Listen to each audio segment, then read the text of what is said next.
What's up, everybody? Mixer Madness, Brett Mix here for my channel. We're doing the WCW Great American Bash 1996 review today. So whether you're following along with the Monday Night Wars, you know that I'm right at the Great American Bash point. So if you're following along with that, or you just want to see a random pay-per-view review for the next time you watch it, welcome. This is from Baltimore, Maryland. 9,000 people attended on Sunday, June the 16th, 1996. Tony Schiavone and Dusty Rhodes did the commentary. Opening match was Fire and Ice, Scott Norton and Ice Train versus the Steiner brothers. Steiner and Ice Train exchanged bear claps, hip tosses. The Steiners are so in sync and they work as a cohesive unit. The Steiner brothers and former champions, so they bring the experience factor. Norton and Train bring a ton of power. Norton escapes a bunch of clotheslines. Rick down and Rick got a hit with a shoulder block. It was a hard-hitting match. Steiner's worked over by Norton and makes frequent takes to Ice Train. Norton is going for another armbar on Scott Steiner, but Rick made sure he could get up, but he didn't quit. A tag was made to Rick, who comes in off with a huge clothesline, a waistlock to German suplex. Rick back body slams him. Ice Train, both Norton, Rick brawl on the outside. The legal man was Rick and Norton, but Ice Train and Norton double team Rick. Scott makes the save. Norton throws him outside the ring. Train and Norton go up top, but Scott Steiner trips him. Rick DDTs Norton. Ice Train drops an accidental on Rick. These four are brawling all over the ring, and it's chaos. Now Scott sets up Norton and the Bulldog by Rick Steiner at a lateral press off the top, but Ice Train breaks it up. In the end, Scott Steiner goes for the Frankensteiner and botches it as there was no flip by Scott Norton. They still win the match at 10:29. It really sucks that the Frankensteiner didn't work out, or else that would have been a great ending. But instead, it's tainted by the ending a little bit. But it was still a great match. 2 stars and 3/4.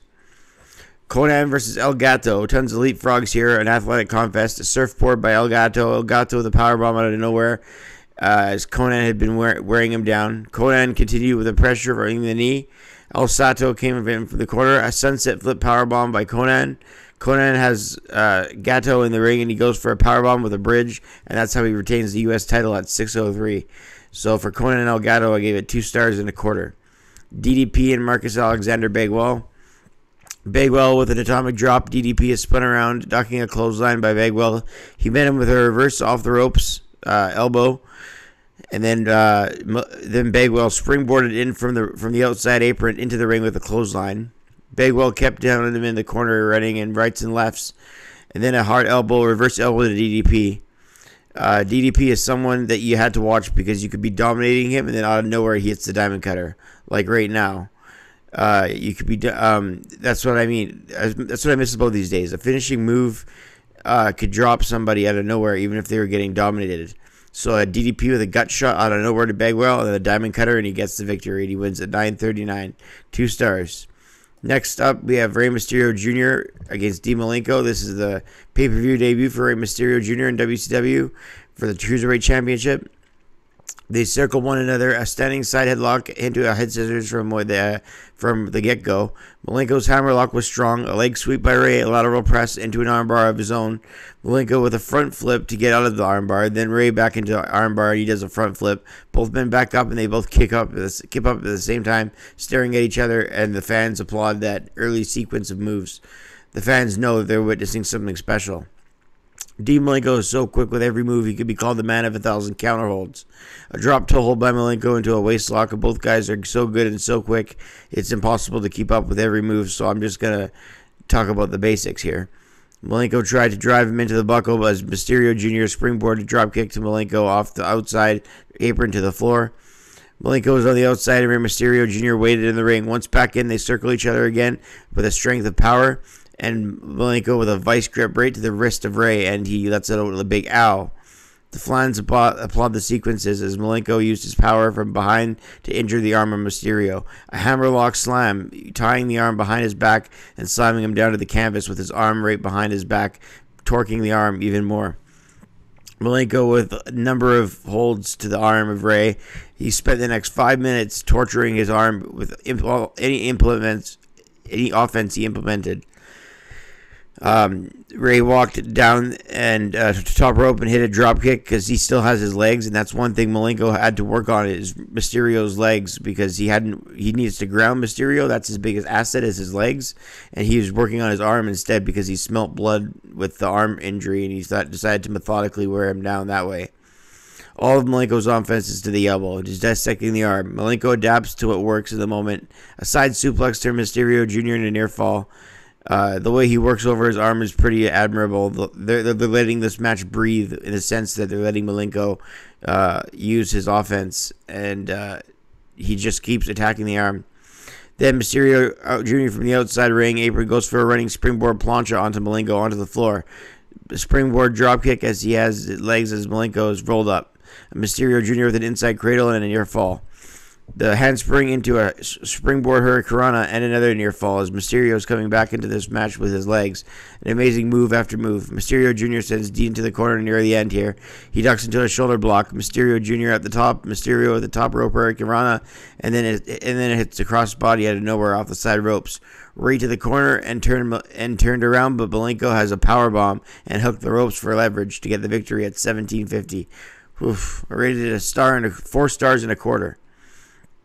Big Bub, that was just a classic match with counter wrestling, Malenko working the arm of Rey Mysterio Jr., Mysterio using his legs to get back in the match and ultimately pick up the victory. Big Bubba versus John Tenta. Bubba beats Tenta, wins with a power slam to Big Bubba at 5:24. I rated that at 3/4 of a star. It was a slow match that only lasted a few minutes between the two big power men. Next up, we had Benoit and Sullivan, the Dungeon of Doom versus the Horsemen. Sullivan slams Benoit in the head, and then they slam him into the guardrail. Then they battle through the crowd all the way up into the bathroom. Sullivan goes into the men's room and slams the stall door on the head of Benoit. Benoit closes the stall door on him.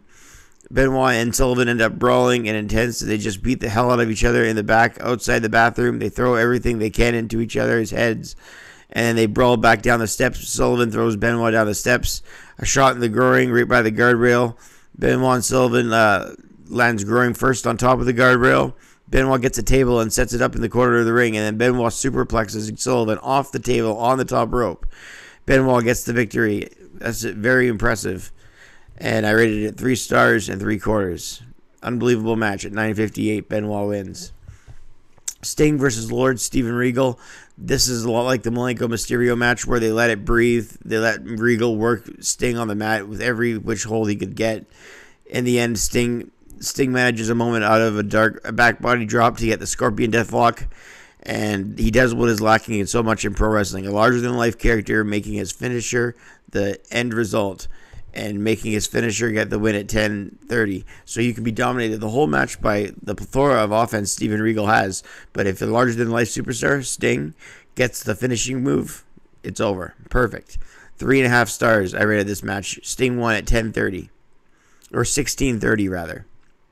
The Horsemen, with Heenan as a coach versus Kevin Green and Steve McMichael, the Macho Man as a coach. We had a major swerve in this match. They did a lot of stalling and a lot of great work around the ring because Green and McMichael are the best of wrestlers, but in the end it was a briefcase from Deborah McMichael with money in it that made Mongo turn on the Horsemen and made Kevin Green get pinned by Flair. I rated this match 3 stars. It was very solid. Next up, we had the Outsiders come in, and Bischoff, they wanted to know who the third man was, and Bischoff said, "I'll tell you tomorrow night on Nitro." Scott Hall says, "You don't jerk us around," and he kicked him, and Kevin Nash jackknife powerbombed him to the floor through a table. So that's the Outsiders. They're going to find out who the next 3 opponents are on the next Nitro, which I just uploaded. It's Savage, Sting, and Luger. And speaking of Luger, he's next up in the main event with the Giant. He tried to get the torture rack on the Giant, but the Giant was too big, and the Giant ultimately wins with a choke slam at 9:21. I rated that match 2 stars. Overall, this pay-per-view is an 8 out of 10. This event was a fun one. Great power opening tag. Great Sting and Regal match. The Horseman match was better than anticipated. Benoit and Sullivan was nuts. Mysterio Malenko was a classic. This is actually one of the best pay-per-views around the time, and it set the terms for what future pay-per-views to come. Like Halloween Havoc and Starrcade, there was even better pay-per-views in 96 to keep coming. But if you look back at this one, there's quality every match almost. So this gets an 8 out of 10. That's the Great American Bash in 1996. It was a memorable event for the outsiders to come, and it was a memorable event quality-wise. I'm Brett Mix. Hit like and subscribe to my channel if you like the Nitro reviews, Raw reviews, and pay-per-view reviews around the time. I'm Brett Mix. Thanks for watching. See you next time, and I'm out.